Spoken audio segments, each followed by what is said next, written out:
selain daripada itu dieliminasi tuh Mas Teguh. Jadi nggak makan tuh namanya nasi nggak makan, sayur-sayuran nggak makan tuh jenis-jenis serat, buah-buahan juga tidak makan. Nah kemudian tidak makan juga untuk protein nabati.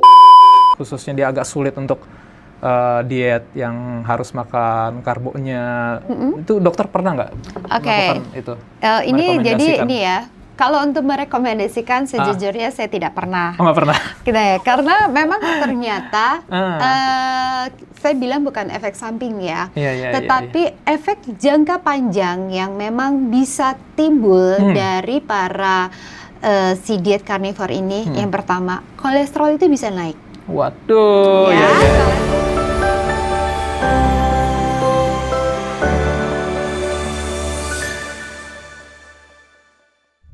Selamat siang Healthy People, jumpa lagi bersama kami dari Humas dan Promosi Kesehatan Rumah Sakit Harapan Bunda dalam acara Diagnosa Dialog Informasi Kesehatan bersama saya dengan Teguh yang akan menjadi host pada sesi diagnosa kali ini. Dan senang sekali bisa kembali menyapa Healthy People di siang hari ini ya. Nah saat ini saya seperti biasa nggak sendiri, sudah ditemani oleh dokter cantik yang sudah ada di samping saya. Halo. Kenalan dulu dok, yang mungkin yang belum kenal. Hai Healthy People, kembali lagi dengan saya Dr. Christina, spesialis gizi klinik. Siang hari ini saya kembali ditemani oleh rekan saya Mas Teguh. Yes. Siang ini kita mau diskusi apa nih Mas? Kita mau diskusi yang seru-seru lagi nih dok ya. Apa Kemarin tuh? kan kita sudah bahas mengenai diet intermittent fasting ya. Oke. Intermittent fasting. Nah kali ini kalau saya searching itu kemarin ada lagi nih dok. Selain intermittent fasting, ada diet yang cukup populer juga. Oke. Namanya carnivore diet atau diet karnivora. Oh nah, iya. itu sebenarnya apa sih dok diet karnivora itu? Mungkin bisa diperjelas dulu nih dok kepada kita semua. Oke.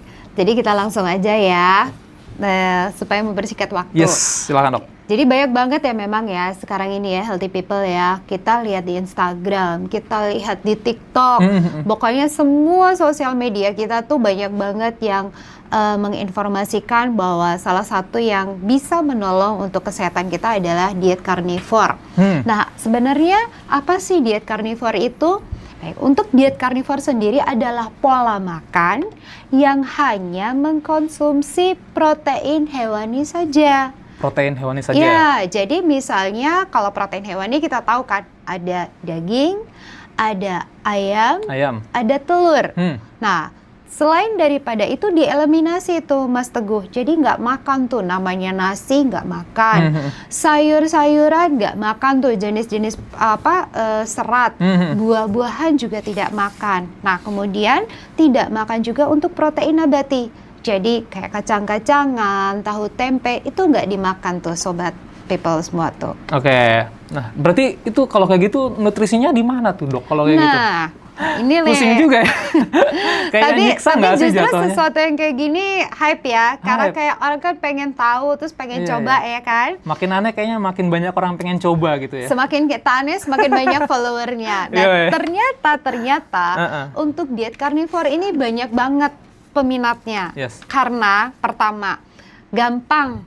Jadi kalau misalnya kita diet-diet yang lain ya, misalnya aku sebut nih, misalnya keto diet, vegetarian, ataupun misalnya diet yang lain ya banyak banget ya.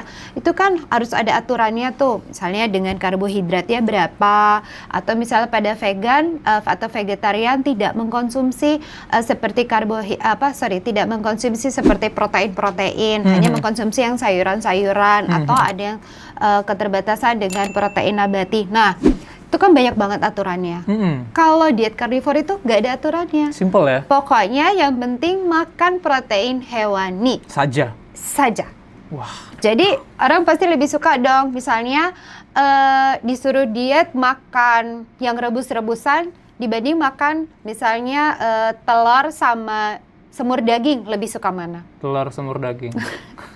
Nah, itulah ya. Sayur-sayuran kan hambar ya, Dok ya? Nah, itulah yang banyak sekali akhirnya kayak healthy people di luar sana ataupun misalnya banyak individu yang pengen coba, pengen tahu. Terus melakukan diet karnivor ini, Mas Teguh. Makanya banyak yang pengen coba ya, penasaran. Betul. Nah, karena Bedanya apa nih dok kalau sama dengan diet keto? Kan kalau kita tahu diet keto juga dia lebih banyak proteinnya ya. Ada perbedaan nggak sih di situ dok? Oke, jadi kalau misalnya kita bicara tentang keto diet, keto diet itu masih ada menggunakan karbohidrat, tetapi aturan karbohidratnya itu kalau dari 100% jumlah makan kita 7% itu adalah tempatnya buat karbohidrat. Tetapi kalau yang namanya carnivore diet, ya benar-benar tidak ada karbohidrat. 0% ya? 0% karbohidrat. Kacau ya. Tapi banyak yang suka, aku juga bingung tuh kalau. Karena ada ini ya Mas Teguh, karena ada efek yang bisa ditimbulkan. Oh justru karena efeknya yang mereka cari ya? Betul, salah satunya itu biasanya ngejarnya ke berat badan Mas Teguh. Betul. Turun berat badan. Terus kemudian ada dari pendapat para ahli ya, ini bukan secara penelitian klinis ya, bukan secara evidence based, secara pendapat ahli ataupun pengalaman-pengalaman individu tertentu menyatakan dengan diet karnivor ini mengurangi gejala-gejala seperti dari pencernaan perut kembung, terus kemudian banyak gas sampai nyeri perut gitu ya. Terus ada juga yang bilang kontrol gula darahnya lebih baik gitu. Oh gitu. Ya, terus ada pendapat ahli juga yang bilang mengatakan bahwa mengurangi penyakit-penyakit inflamasi nih seperti autoimun, rheumatoid seperti itu Mas Teguh. Jadi itu yang dianggap adalah sisi positif dari diet carnivore. Tapi ada sisi negatifnya juga loh Mas Teguh. Jadi tidak semua itu ada yang positif, pasti ada negatifnya. Negatifnya adalah karena kita mengeliminasi serat, baik buah dan sayur, pertama bisa bikin sembelit Mas Teguh. Iya, udah pasti sih. Kita udah tahu banget kan, kalau kurang buah, kurang sayur, kita pasti ada mengalami konstipasi. Kemudian ingat, di dalam serat, buah dan sayur itu tetap ada vitaminnya Mas Teguh. Iya, kalau daging kan nggak ada vitamin ya? Iya, jadi misalnya contoh, pada buah-buahan kan tinggi antioksidan ya. Ada tomat, terus kemudian boleh stroberi, buah naga itu kan sangat tinggi antioksidan. Nah kemudian ingat juga ada tinggi vitamin C pada jeruk ya, kemudian buah-buahan yang lain. Kemudian kalau untuk pada sayuran sendiri itu yang mengandung banyak kandungan yang hilang itu adalah magnesium, kalsium juga hilang nih. Jadi asupannya minimal sekali karena benar-benar di-cutting tuh, dihilangkan tuh si seratnya. Gitu Mas. Berarti kalau misalnya dibilang efektif, tapi dilihat lagi ya pasti ada zat-zat yang tubuh kita itu pasti akan kekurangan gitu lah ya. Betul sekali. Jadi kita di awal udah jadi tahu nih ya sebenarnya sejauh mana diet karnivor itu bisa menjadi pilihan juga gitu ya. Apakah pilihan yang utama ataukah mungkin hanya sesekali pendamping saja. Gitu. Oke, tapi kalau secara dari sisi medis dok, dari sisi dokter sebagai dokter ahli gizi klinis, nah itu bisa untuk direkomendasikan kepada pasien yang mungkin khususnya dia agak sulit untuk diet yang harus makan karbonya, itu dokter pernah nggak melakukan itu? Ini jadi ini ya. Kalau untuk merekomendasikan sejujurnya saya tidak pernah. Nggak pernah? Gitu ya, karena memang ternyata saya bilang bukan efek samping ya, tetapi efek jangka panjang yang memang bisa timbul dari para si diet karnivor ini. Yang pertama, kolesterol itu bisa naik. Waduh, kolesterol itu bisa naik ya, healthy people ya. Karena apa? Kan ini mengkonsumsinya adalah protein hewani. Contohnya daging. Kalau kita bicara daging merupakan protein hewani lemak sedang. Sedang. Kecuali kalau makannya hanya ayam. Ayam itu termasuk protein hewani rendah lemak. Tetapi ayam apa dulu? Ada dada ayam, potongan apa dulu ya? Jadi ada dada ayam, ada paha ayam. Nah kemudian biasanya healthy people nih menambahkan nih ada kulitnya. Nah itu kan lemak ya. Nah terus kemudian cara pemasakannya juga kalau yang udah makan seperti itu kan biasanya digoreng, biasanya kan mungkin ditambahkan santan dengan digulai. Nah itu yang bisa memicu meningkatkan kolesterol. gitu. Yang pertama. Terus ini efek jangka panjang ya. Kedua, karena tinggi mengkonsumsi daging dan kawan-kawan bisa meningkatkan asam urat, Mas Teguh. Asam urat. Ya, pasti ya. Ya, meskipun ya asam urat itu bukan lemak hewani yang utama. Ada banyak pemicunya. Salah satunya makan minuman manis, makan makanan manis. Hijau juga bisa ya, terlalu hijau ngaruh ya. Iya, itu juga bisa. Kacang-kacangan itu juga bisa. Tapi kalau misalnya kita melakukan diet karnivor jangka panjang, salah satunya tadi selain kolesterol, kemudian bisa meningkatkan asam urat juga. Nah, terus kemudian ada lagi nih yang bisa terjadi. Biasanya ya, karena memang peningkatan lipolisis atau pembakaran lemaknya tinggi, terus nggak ada energi di dalam tubuh kita yang dipakai, jadi kan tubuh kita kan otomatis pakainya si lemak nih untuk energi. Nah, itu tuh bisa menimbulkan kayak banyak benda keton di dalam tubuh kita, Mas Teguh. Jadi itu salah satu efek yang kayak nggak baik untuk dilakukan secara jangka panjang. Mirip dengan efek dari diet keto sama aja dok ya. Jadi kalau aku dengar itu istilahnya ketoasidosis ya? Nggak sampai ketoasidosis sih. Jadi tubuh kita jadi banyak benda ketonnya, terus kemudian malah jadi banyak inflamasi gitu ya. Jadi reaksi di dalam tubuh kita pastinya metabolismenya sebenarnya sih kalau dalam jangka panjang terganggu. Tadi yang tujuannya tadi bisa mengurangi inflamasi malah bisa menambah inflamasi ya kalau misalnya nggak dikontrol ya. Betul banget. Oke. Nah dok, itu gimana tuh dok rasanya kalau misalnya orang nih yang makan daging terus-terusan, itu ada efek gak sih dari nanti dia kalau misalnya mau balik lagi pola makan seperti biasa, itu bagaimana tuh dok? Agak sulit atau enggak? Sebenarnya sih kalau menurut saya pribadi ini nggak sulit ya, tapi kalau kita berbicara, mungkin gini kali Mas Teguh. Gimana? Apakah diet karnivor ini cocok mungkin buat orang Indonesia kali ya? Ya bisa dibilang kayak gitu kan, Indonesia nggak jauh-jauh dari nasi gitu. Nasi atau enggak Indomie atau apa gitu. Pertama, kalau kita bicara seperti itu, pertama nih ya, kita itu termasuk negara yang memang cinta sama karbohidrat. Ya, jadi kalau nggak makan nasi sehari itu kayaknya rasanya sulit sekali. Betul. Itu yang pertama. Yang kedua, mohon maaf, harga daging relatif tinggi, mahal. Ya, lebih tinggi daripada kita mengkonsumsi seperti lauk nabati nih, tahu tempe, betul. ataupun misalnya telur gitu ya. Terus kemudian yang ketiga, kita tuh suka banget, mungkin ini adalah pemikiran dari orang tua zaman dulu ya. Kalau nggak makan nasi nggak sehat. Nah itu juga termasuk energi. Salah satu nih, cocok nggak sih di Indonesia gitu. Betul. Nah tapi sekarang balik lagi, ada tujuannya nggak dilakukan atau manfaatnya kita melakukan si diet karnivor itu. Tapi kalau kita bilang cocok apa tidak di Indonesia, mungkin kayaknya sebenarnya nggak cocok. Nggak cocok ya? Iya. Itu kalau menurut pribadi saya. Mungkin kalau menurut Mas Teguh sendiri gimana tuh? Kalau aku ya tadi mikirnya kayak kurang aja sih dok. Makan daging aja nggak ada nasi, nggak nendang kalau kurang ya? Nggak nendang. Kurang harus ada nasi ya? Kalau nggak setidaknya di piringnya gitu ya. Oke. Nah dok, kalau misalnya bicara soal efek tadi, kalau misalnya penurunan berat badan dengan diet karnivor ini, itu dia bisa sampai berapa kilogram dalam kurun waktu berapa? Kalau dibandingkan dengan diet yang lain nih dok.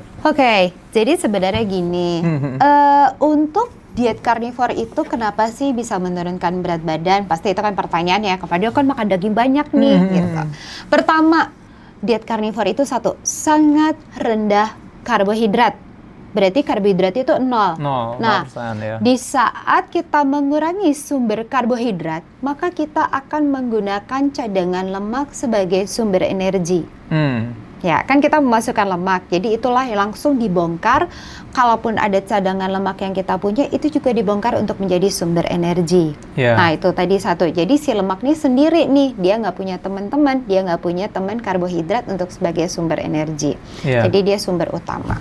Terus kedua, saat kita rendah karbohidrat, tentunya glikogen atau cadangan gula di otot itu rendah, air juga ikutan turun Mas Teguh. Jadi kayak kering. Padahal kan sebenarnya 70% tubuh kita tuh air ya. Betul. Nah, jadi di minggu pertama turunnya pasti bisa banyak Mas Teguh.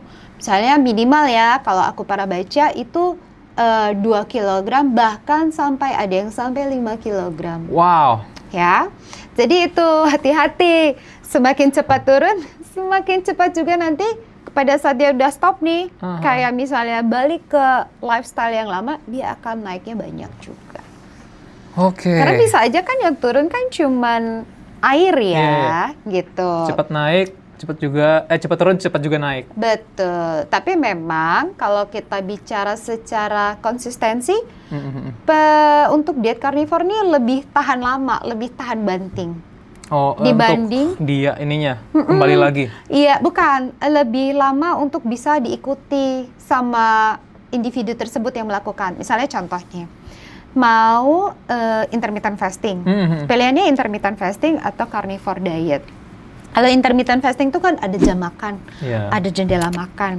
Nah, dibanding kalau misalnya carnivore diet boleh makan ya kalau lapar, terus makannya makan berupa lauk. Pasti kan lebih banyak yang suka. Lebih everlasting gitu, lebih lama ngelakuinnya. Kalau ini mungkin seminggu aku nggak turun-turun, terus jadi udah stop gitu loh dietnya. Iya. Gitu. Sedangkan yang satunya lagi, kok dietnya enak ya, cuman makan daging, apa segala macam, lebih tahan lama maksudku, bukan lebih tahan lama mempertahankan berat badannya, enggak. Iya, langsung kelihatan lah efeknya ya. Iya, durasi dalam melakukan dietnya itu lebih konsisten karena suka untuk menjalankannya juga. Betul. Karena biasanya kalau kata dokter, aku pernah catat juga, yang kalau mau melakukan diet itu ya harus dengan kesukaan hati ya. Betul, diet itu harus happy karena diet itu konsisten. Gitu. Oke. Nah, bagi healthy people yang mau bertanya nih seputar diet atau kita membahas tentang diet carnivore saat ini, boleh langsung aja tulis di kolom komentar ya, healthy people. Nanti akan langsung dijawab oleh dokter Christina yang sudah sangat ahli di bidang diet seperti ini. Nah, kita lanjut ya dok ya. Kalau misalnya diet karnivor ini, dia nanti akan berarti berdampak bisa mengarah ke timbulnya penyakit-penyakit kronis kalau tidak dikonsultasikan terlebih dahulu berarti ya? Betul. Tadi kan dokter bilang dia mengambil cadangan lemak segala macam, terus pasti otomatis ada metabolisme yang berubah di situ.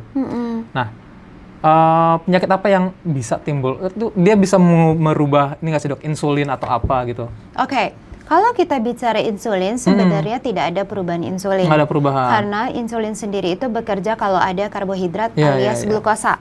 Nah, ini kan nggak ada glukosa sama sekali. Insulinnya dicutiin gitu. Betul, justru sebenarnya ini yang ada beberapa pendapat secara individu ya. Kontrol gula darahnya baik. Jadi memang karena insulinnya tidak bekerja, tidak ada glukosa yang harus dikontrol. Oke. Terus kemudian memang yang harus diperhatikan itu atau yang menjadi salah satu jangka panjang yang harus ada pemeriksaan dan evaluasi adalah kolesterol. Ya, ingat, kalau kolesterolnya tinggi pasti akan meningkatkan faktor risiko penyakit jantung dan pembuluh darah. Nah, betul, itu yang harus diperhatikan. Nah, tapi ingat juga nih ya healthy people, pada diet karnivor ini juga ada kontraindikasinya loh Mas Teguh. Tidak bisa diberikan atau dilakukan pada seseorang yang gagal ginjal. Oke. Ya, karena kenapa? Karena gagal ginjal itu kan protein ya? Protein. Tidak bisa diserap sama ginjalnya. Betul, jadi kan ginjalnya itu kan pasti fungsinya sudah tidak 100%. Dan salah satu yang membuat ginjalnya bekerja berat adalah protein. Makanya, padahal kan ini dia makannya tinggi protein ya Mas Teguh. Nah, makanya pada pasien dengan gagal ginjal itu merupakan kontraindikasi untuk diet karnivor. Jadi nggak boleh ya, walaupun nggak boleh healthy people mencoba berupaya ngomong ke dokternya, dok izinin dong dok dikasih diet karnivor, soalnya enak nih tinggal makan daging doang. Iya, terus sama satu lagi ya Mas Teguh ya, kenapa diet carnivore ini banyak peminatnya. Kalau kita makan tinggi protein yang cukup, kemudian ada lemaknya, sebenarnya rasa laparnya itu lebih lama. Lebih lama. Makanya nggak mudah lapar gitu ya? Iya, jadi nggak lapar-lapar. Iya. Beda kalau kita cuma makan tepung-tepungan nih, kita ngemil gitu kan. Terus sama kita makan tinggi protein, maka rasa lapar itu lebih tinggi pada yang makan tepung-tepungan. Gitu. Makanya jadi makan ciki aja nggak cukup gitu ya. Atau makan gorengan nggak cukup nanti gitu ya. lapar lagi kan. Lapar lagi pasti. Iya, jadi kenapa lebih disukain ya si diet carnivore itu karena laparnya lebih lama. Terus biasanya karena laparnya lebih lama, mereka makan itu bisa jadi kayak omat yang one meal day, makan sehari sekali. Atau mungkin mereka juga bisa mengkombinasikan dengan intermittent fasting. Jadi ada jamnya, jadi makan cuma 2 kali. Nah, itu juga tuh, karena memang tahan laparnya lebih lama, Mas Teguh. Oh, berarti masih bisa dikombinasikan tadi kata dokter dengan intermittent? Biasanya nih, untuk individu yang melakukan diet carnivore itu biasanya dikombinasikan dengan intermittent fasting. Tapi ada juga yang enggak. Yang enggak, Nah, gitu. Makan daging ya dok, makan daging berarti itu yang masuk ke dalam lambung, usus itu daging semua. Betul, jadi daging merah. Ya, daging merah. Daging merah itu ada daging sapi, ada daging kambing, ya kan. Terus kemudian unggas, ada ayam, ada bebek. Telur termasuk nggak sih dok? Telur itu masuk seperti kayak telur, terus kemudian boleh ikan, boleh seafood. Nah, produk-produk seperti keju, susu itu? Ini nih. Jadi sebenarnya mereka juga agak mengeliminasi untuk produk-produk susu. Wow. Yang dieliminasi itu sebenarnya produk susu yang kayak susu-susu kemasan karena ada gulanya. Tapi kalau keju masih, Mas Teguh. Oh, keju masih, Mas. Betul. Yang pure keju. Betul, karena lemak. Ya. Jadi lemaknya itu ditambahkan dari lemak-lemak dari produk ataupun misalnya lemak-lemak gaji. Kulit, jeroan-jeroan gitu. I see. Nah, tadi dok ya, berarti kan masuk semua daging. Sedangkan kalau kita tahu itu di dalam usus kita ada yang namanya mikroorganisme yang berfungsi untuk mencerna juga ya. Ada enzim-enzim juga di situ. Itu nanti berpengaruh nggak sih dok? Itu bisa merubah sistem pencernaan kita nggak sih dok? Berarti hubungannya sama mikrobiota usus ya. Sebenarnya kita bicara dulu apa sih mikrobiota itu. Ya, gimana tuh? Mikrobiota itu sebenarnya mikroorganisme atau bakteri, Mas Teguh. Tapi dia hidupnya di saluran cerna. Nah, jadi kan kalau kita lihat iklan-iklan komersial ada bakteri jahat, ada bakteri baik. Terus jangan disebutkan mereknya. Iya, nggak tetet gitu. Nah, terus kemudian si bakteri ini tentu ada makanannya, Mas Teguh. Dia hidup itu ya di saluran cerna butuh makanan. Makanya ada prebiotik, ada probiotik. Bedanya apa tuh? Nah, kalau misalnya itu bedanya yang satu bakterinya, yang satu makanannya. Bakterinya jadi mana? Si prebiotiknya. Probiotik. Ya, si prebiotiknya makanannya. Makanannya, oke. Dan mereka itu kan hidup secara simbiosis, maksudnya ada kerjasama ya. Fungsinya adalah untuk menjaga pencernaan usus kita jadi lebih sehat. Nah, kalau daging semua, nah, sehat nggak tuh? Sekarang balik dulu. Mereka itu dibuat dari apa? Mereka itu hidup karena ada serat. Jadi bayangkan pada individu yang melakukan carnivore diet kan tanpa serat. Jadi pastinya mikrobiota ususnya akan terganggu, Mas Teguh. Oke. Bener nggak sih dok? Kalau nggak salah itu aku pernah dengar itu kalau misalnya kebanyakan makan daging justru mudah kembung, terus gas di dalam perutnya itu banyak, sering buang angin. Apa jadi, itu karena salah satu efek dari si ini? Mikrobiota. Enggak. Fungsi dari mikrobiota sendiri itu sebenarnya pertama membantu pencernaan kita. Jadi membantu usus itu melakukan pencernaan makanan. Ya. Yang kedua, mikrobiota itu si mikroorganisme bakteri punya efek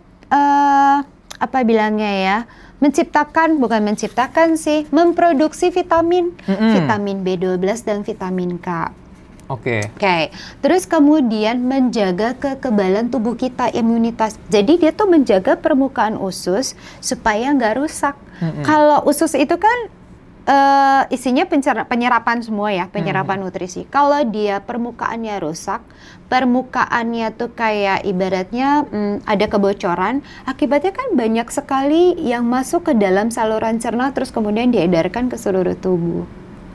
Ya, kebayang ya. Jadi kalau mikrobiota ususnya tidak seimbang, berarti kan ada salah satu fungsi imunitas tubuh yang terganggu. Terus kemudian si mikrobiota ini juga menjaga kesehatan otak loh Mas Teguh. Jadi ada istilahnya gut-brain axis. Nah, itu dijaga juga tuh sama mikrobiota usus. Kemudian yang pastinya dengan mikrobiota ususnya terjaga, dia itu bisa menurunkan peradangan sistemik. Jadi banyak banget ya. Kalau ternyata kita nggak makan fiber atau serat itu efeknya luas. Ya, ini yang biasanya diderita atau yang didapatkan oleh diet karnivor bila jangka panjang. Itu salah satu efeknya dok ya. Betul. Pencernaannya jadi tidak baik lagi, terganggu. Nah, tadi membahas kalau yang Mas Teguh bilang kembung, mengurangi kembung, segala macam. Sebenarnya itu lebih ke arah contoh ya, pada penderita dengan GERD atau penderita dengan IBS, irritable bowel syndrome, atau penderita yang gluten, yang alergi terhadap gluten, terus tiba-tiba sakit perut. Nah, ingat, semua itu disebabkan oleh karbohidrat atau tepung. Bukan protein ya? Ya, jadi pada saat kita mengeliminasi jenis karbohidrat atau tepung-tepungan, ya, otomatisasi keluhan itu kan berkurang. Ya, jadi bukan karena mikrobiotanya. Justru mikrobiotanya sebenarnya akan terganggu. Tetapi kenapa kok keluhan-keluhan dari saluran cernanya berkurang? Yaitu karena penyebabnya dieliminasi. Tapi itu pada individu yang tertentu nih. Misalnya dia ada sakit lambung, GERD, ada alergi terhadap gluten, ya. Terus kemudian ada irritable bowel syndrome, ya, yang sering diare, perutnya nyeri. Nah, gitu-gitu tuh Mas Teguh. Jadi itu dua hal yang berbeda ya, dua hal yang memang harus kita jabarkan gitu. Oke, paham dok. Berarti ya tadi ya tidak sepenuhnya bagus juga ya untuk diet karnivor ini ya. Nah, gimana dok kalau misalnya tadi itu kan full karnivora, daging-dagingan. Nah, itu untuk memenuhi vitamin C-nya atau memenuhi mineralnya itu bagaimana bagi si individu yang melakukan diet karnivor ini? Tentunya kalau tadi kan udah aku sebut ya, dari kalsium, magnesium itu kan banyak di sayur. Itu kan dia butuh juga kan? Butuh dong. Untuk sehari-hari. Iya kan, untuk metabolisme, untuk kekuatan tulang kita. Nah, gimana nih kalau nggak didapatkan? Nah, sebenarnya bisa juga dibuat seperti tambahan, ada kaldu dari tulang sapinya atau apa, pokoknya kaldu. Tetapi sebenarnya itu nggak disarankan loh. Ini bukan berarti saya ngomong ide kaldu terus boleh diet karnivor, nggak ya sobat people semua ya. Jadi untuk healthy people yang memang misalnya berencana untuk diet karnivor, mendingan dipikirin lagi karena tadi bisa kekurangan vitamin, terus kemudian bisa kekurangan mineral dan kawan-kawan. Nah, gimana cara mengatasinya? Ya mau nggak mau suplementasi sih Mas Teguh. Jadi minum vitamin, karena tubuh kita tetap membutuhkan kandungan-kandungan vitamin-vitamin itu tuh. Yang nggak kita dapatkan, biarpun ya sebenarnya kita tahu, oh daging sapi itu ada loh vitamin C-nya, tapi kecil sekali. Atau di daging ikan mungkin ya ada ya sedikit ya. Semua sedikit sekali Mas Teguh. Sedikit sekali ya. Iya. Oke. Gitu. Waduh, seru juga ya healthy people mengenai diet karnivor ini. Nah, tadi dok, salah satu efeknya juga adalah kolesterol. Ya, dimana kalau misalnya kita tahu kolesterolnya ada HDL, LDL. Nah, supaya tetap sehat nih, mungkin ada yang di luar sana kekeh untuk melakukan diet karnivor. Kalau kita tahu yang baik itu apa sih? HDL ya dok ya, kalau nggak salah ya? Iya, HDL itu high density level. Jadi karena high dia harus harus tinggi. Harus tinggi, oke. Gimana supaya yang HDL-nya ini tinggi, terus LDL ini tidak terlalu tinggi bagi yang melakukan diet karnivor ini? Wah, sulit juga ya. Ini sulit juga sebenarnya ya, healthy people ya. Karena gini, tunggu ini mungkin disclaimer Mas Teguh. Ya, kita bicara tuh? ini, kita membahas bagaimana supaya LDL yang nggak naik, bukan berarti kita bukan pro tips, ya. Bukan pro.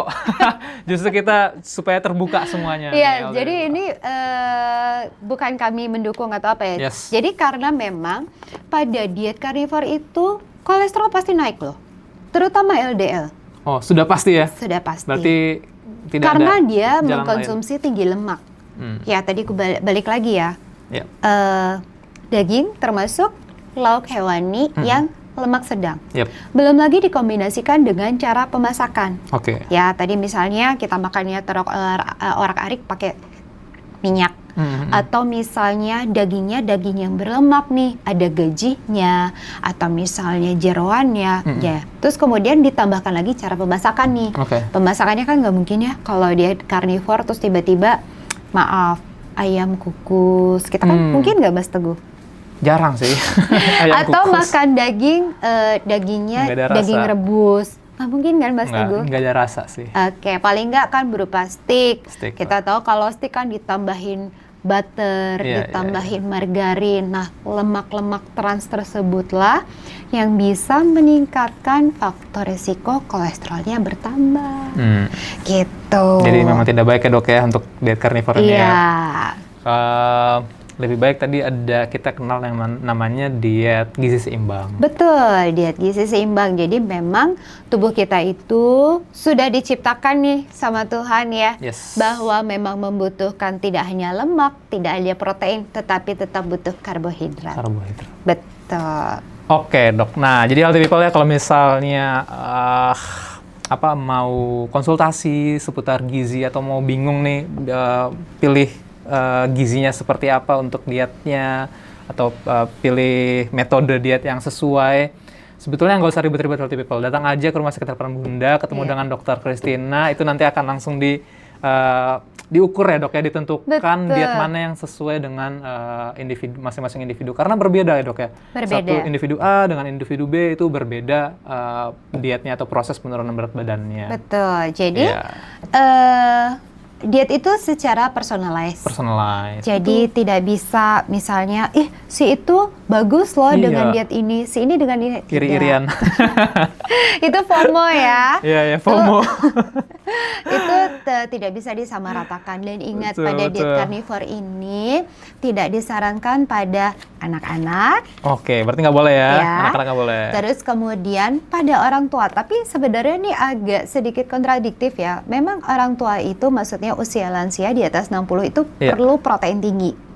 Ya kan? Karena hati-hati dengan keadaan sarkopenia.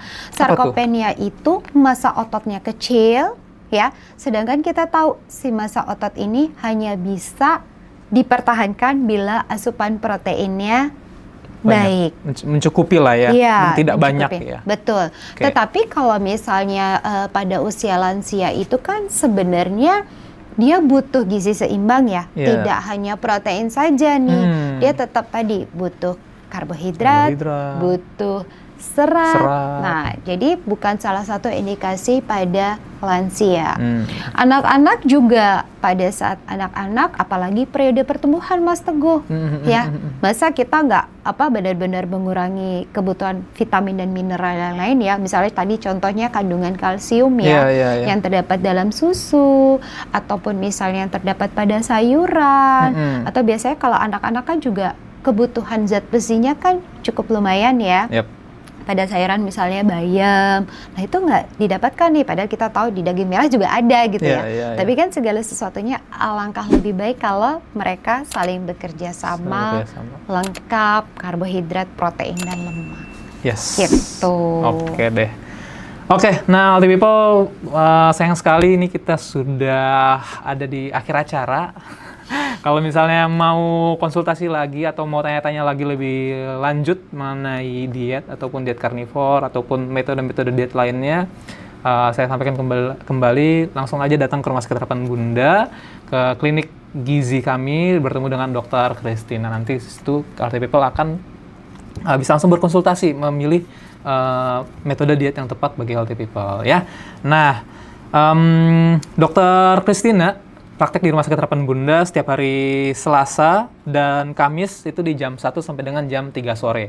Nah, setiap hari Selasa Kamis jam 1 sampai dengan jam 3 sore, lalu di hari Sabtu Dokter Christina praktek di jam 11 sampai dengan jam 1 siang healthy people ya. Jadi nggak usah malu-malu, datang aja konsultasikan dengan Dokter Christina, nanti akan ketahuan hasilnya. Dan sudah banyak yang ini ya dok ya, berhasil ya dok ya, setelah konsultasi ya dok ya. Biasanya untuk turun berat badan ya? Ya, turun berat badan. Itu sih yang biasanya, apalagi ciwi-ciwi ya. Oke, healthy people, kembali lagi kami sampaikan untuk pendaftaran, kami juga bisa melalui pendaftaran online, melalui WhatsApp official di Rumah Sakit Harapan Bunda di 0811 96 kali 5. Nah, saya ulang lagi, untuk pendaftarannya bisa di WhatsApp official Rumah Sakit Harapan Bunda di 0811 96 kali 5. Nah, bagi healthy people juga yang ketinggalan informasi dari tadi yang kita sudah live, jangan lupa untuk kunjungi di channel YouTube kami, RS Harapan Bunda Jakarta. Nanti kegiatan ini akan ditayangkan ulang di YouTube channel kami di RS Harapan Bunda Jakarta. Nah, jangan lupa juga untuk follow media sosial kami di @rsharapanbunda_jkt Instagram kami. Nanti healthy people di situ bisa melihat update-update mengenai pelayanan, kemudian mengenai edukasi dan informasi-informasi kesehatan lainnya. Salah satunya seperti kegiatan siang hari ini. Nanti healthy people jadi tidak ketinggalan nih seputar informasi dari Rumah Sakit Harapan Bunda. Nah, mungkin itu saja dari saya dengan Teguh dan Dokter Christina. Sekian dari kami pamit undur diri. Salam sehat, keep healthy and happy.